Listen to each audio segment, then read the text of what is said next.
Hey, it's Dan, and welcome to Unified Gaming. So in this one guys, we're going to play Trash or Grab, the game where we check the weekly vendors to see are the items worth grabbing, or are they absolute trash. As with this series, I go through every vendor to see what is worth buying, mainly from a PvP perspective, and touch upon PvE where appropriate. It's also worth noting that this is recorded on the weekend on Saturday, the 9th of August 2025, so if you are watching in the future, things will be different. For the vendor herself, you can find her in Cyrodiil. If you're on DC, she's in Northern High Rock Gate. If you're on AD, she's down in the Western Elsewhere Gate. And if you're in the Ebonheart Pact, you can find her in the Southern Morrowind Gate. As for this series, I'm going to go through this every single week, so if you want to stay up to date with it, likes, comments, that stuff really helps, but do make sure you are subscribed so you don't miss out. And I just want to say a massive thanks to YouTube and Patreon members who support the channel. They get exclusive content, access to the videos early and much more. There's details down below. This week she's selling the Blood Moon set. This is a DLC set. It's quite a fun set in theory. It's mainly werewolf sort of focused, but nevertheless it's pretty decent. When you deal damage with a light attack, you gain a stack of blood scent for 8 seconds. When you gain 5 stats, you become frenzied, and it increases your melee light attack damage by 2050 and your attack speed by 50%. It does have a 15-second cooldown. So basically this means once you charge it up, you keep it for 5 seconds, and then you obviously got 10 seconds because obviously you're up for 5. So it's got a 10-second cooldown in reality. And what this means is that actually it's pretty good. Is it the best light attack werewolf type sets out there? It's decent, it can be used on any build, but you could use things like Wear of the Fire. Pyre Band if your DK is fantastic because that applies every single hit and it hits really hard. So there are alternatives, but I would probably go down the Pyre Band route personally. But if you're not DK, this is a really good option to consider. Is it super like niche? Yes, but it's fun nevertheless. We then have another set. This is a DLC set again. It's called Flame Blossom. When you deal damage, you summon a line of flame after a second that deals 5k. It can go up to about 8-9k on a gank spec, which means it does hit pretty hard, which is awesome. The issue is that people move out of this.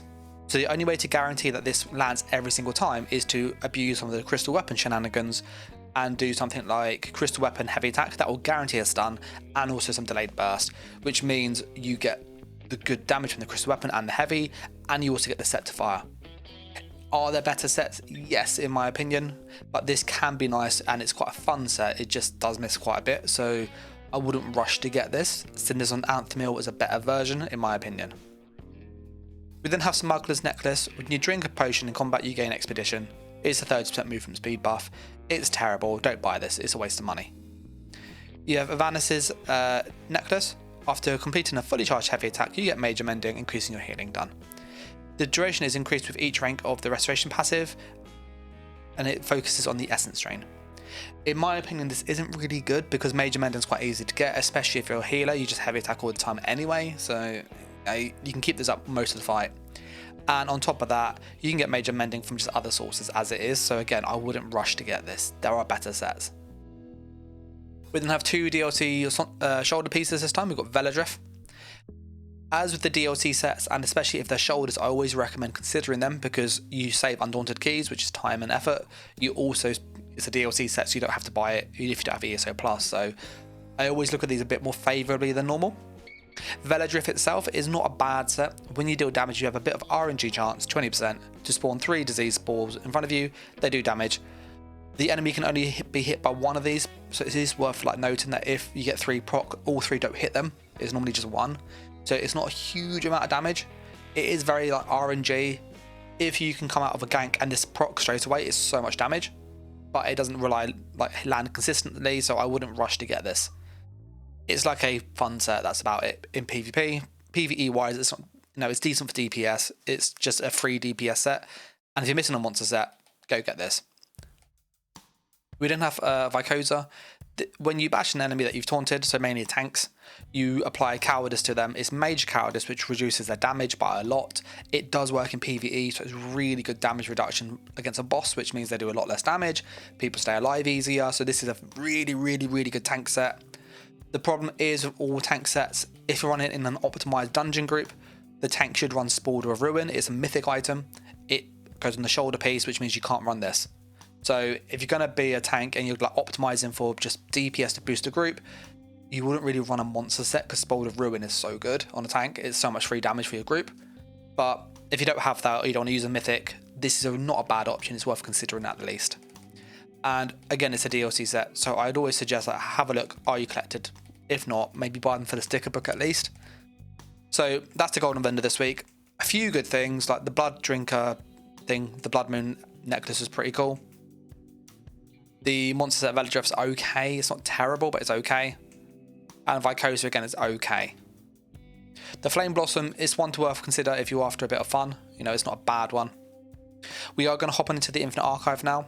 Over here we check for mainly leads, see are there any good leads for sets. Also any good scripts for scribing. And if you haven't done this, this is essentially a free base game thing you can access. You do need to earn your own currency, and then you can find the vendor. As with the series, if you like it, then you know subscribing really helps out. The vendors over on the far east called File At All, and they will sell a range of different things as you can see here. So they will sell different leads. They'll sell some like skill styles and then some scripts. It's worth noting that the currency can be quite expensive. As for the leads themselves, you've got the Crypt Can Investments. This is not a good mythic, so I wouldn't even bother this. And you've got Pearls of Ethanoi. This is a mythic that gives you ult when you heal people. It's not that good, so again, I wouldn't rush to get these. These aren't worth it. Now, the mythics themselves aren't strong enough to go buy this, so I would personally skip these. As for the scripts this week, we have Interrupt, Not Back, and Leech and Thirst. In my opinion, I would skip all three of these. These are not worth it. If you're after the skill styles, which you can get, no, this is 10k fortunes. This is like 1, maybe 2 runs. So it does take a bit of time to get this, or you can just buy it with Undaunted Keys. This is probably quicker in my opinion. So I personally wouldn't buy this, but it's an option if you wish. We're now going to hop on over to Ivea and check the Scholarum. Here we look for File At All, who sells this stuff, but we're going to find Fernando in the Scholarum. He will sell different scripts week on week. It's worth noting that in the Scholarum you can only see the vendor if you've done the Indrik wing, the one with the deer. And again, they will be on the far east of the area. If you haven't already got this, you can get this in the Crown Store currently for free, so do get this. It's a base game feature currently. So I would 100% recommend doing this. It's a really good system with subclass and it really helps complement it. And here they sell all the Grimoires as per usual. And then these things rotate.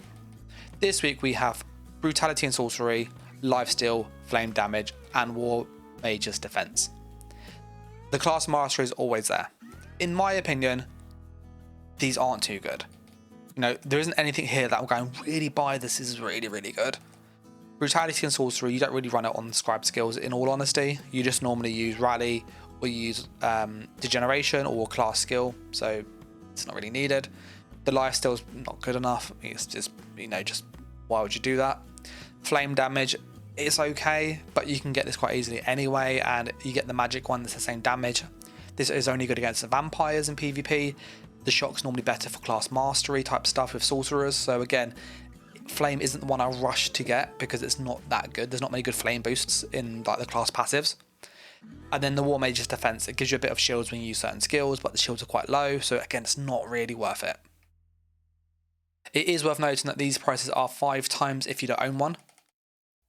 The lifesteal I don't actually have on this character, so it doesn't known, so I could buy it for 20k. I can then use it. If I use this, you'll see that the cost now is reduced down to 4k. What this lets you do though is that this price reduction is applied across the entire account. So if there's anything that you really, really like from here, again, I wouldn't buy anything massively. Buy it on at least one character, switch to an alt, and then you can buy it for a lot cheaper and just mass buy it and put them in the bank. So like you see in my bank here, I have 5 of these up here. So just a little tip there. The final place we check is the Imperial City. And we see, again, are there any good items from the Telvar vendor? Very expensive as a vendor, but some good stuff sometimes. So to find the vendor, you want to have a look for the fire and sort of anvil sign, and then just follow that direction. As you go down, you're looking for a vendor just called Telvar Merchant. It will be different from like Alliance to Alliance. For DC, it is Kazkugla, how you say that. And this week, she's selling the following.